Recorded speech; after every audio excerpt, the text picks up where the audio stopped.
Copyright disclaimer under Section 107 of the Copyright Act 1976. Allowance is made for fair use for purposes such as criticism, comment, news reporting, scholarship, and research. Fair use is a use permitted by copyright statute that might otherwise be infringing. Nonprofit, educational, or personal use tips the balance in favor of fair use. And I say this bluntly today, I'm not going to hold my punches back. You want a textbook example of what happens when you start making the Brahmin the hate figure, and from there the jump to the church is not too far. Take a look at Punjab. Take a look at Punjab. They first decided to vilify the Brahmin in the name of newly minted versions of Khalistanism under the British period. From there, they gradually moved towards anti-Hinduism because the jump from there is not much. After that, how far do you think is the jump from there to the church or Islam? Throw in drugs, it's over. And you're losing a crucial battleground border state. So I'm very clear. Keep attacking the Vedic core of the Hindu philosophy in whatever name, under whatever rubric, under whatever umbrella. You're paving the way for anti-Hinduism at some point or the other. Two more examples. Tamil Nadu. Parts of coastal Andhra. Kerala. The jump is not far.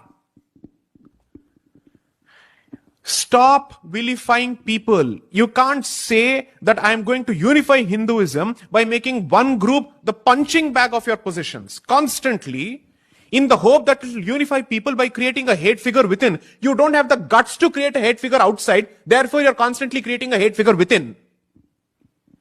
If you had the guts to create a hate figure outside, you would identify the true culprit outside. You don't want to do that because today you're willing to co-opt the jihadi but alienate the Brahmin. That is a conscious choice that some people have made within the Hindutva fold. That is the conscious choice they've made, that we will isolate these groups because we need to accommodate everybody else. What vision is this? So what is the message that you're sending to people who subscribe by the rules of the Veda? Answer that question first, because the Vedic Sanatana Dharma happens to be the core of Hindu Dharma for all practical purposes, the epicenter of this entire ocean that has been created. So what are you telling those institutions? Are you asking us to leave this country? If yes, how different are you from the Naxalwadi, or the Marxistwadi, or the Jihadi? This question needs to be answered. This is the most raging internal debate that needs to be addressed, because this virus has infected our ideology. And the discussion is not happening in the places where it has to happen, because people are taking pot shots sitting in their ivory towers, when the price is actually being paid by people on the ground. You are inciting people against each other on the ground. Go to parts of Uttar Pradesh. The biggest threat to Hinduism, especially in Uttar Pradesh, is going to come from Chandrasekhar Azad. You take it from me. You take it from me. It's going to come from that gentleman. And people sitting here will co-opt even him in the name of Hindu unity and alienate everybody else.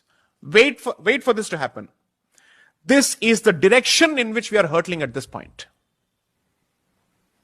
In the process, you don't have what it takes to create knowledge. You have not preserved anything. You will destroy and spew and spit on everything that has been created for millennia. So my answer is very clear. My positions on this subject are not at loggerheads with Hindu dignity and Hindu unity. They are not. And if you constantly want to use untouchability as the touchstone for every position on Varnashrama Dharma, I'm sorry to say, you must be treated as an insider-outsider or a mole or a Trojan, which is even worse than the outsider. Just like to add